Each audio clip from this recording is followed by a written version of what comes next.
paşanı tapdıq. Paşa bu pəncərədən qaçmışdı. Hər zaman sabah buranı havalandırırıq evi. Bu da çıxır yuxarıda oturur, bax burada. Havalanır. Dışarı çıxmaq şansı yoxdur bunun. Külək buradan yuyub aparmışdı.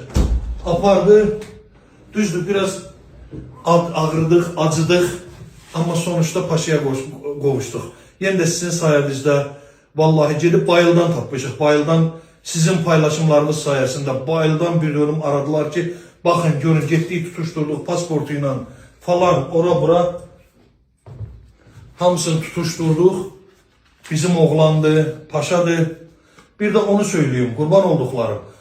Dün belə bir dalga keçdiniz də mənlə, oğludur, quşdur falan ora bura. Bu mənim oğlum deyil, bu mənə oğul əvəzidir. Bunu demək istədim sizə. Yenə də sizin acı sözünüz də dün ola bilsin zoruma gedirdi. Çünki mən o hayda değildim. Bu günləri, bu yəni mənfi fikir yazanları, bugün sizin dünkü o mənfi fikirləriniz mənim ürəyimə yax kimi yayılır. Sağ olun ki, yaxşı yazanlar da, pis yazanlar da, hamınız sağ olun.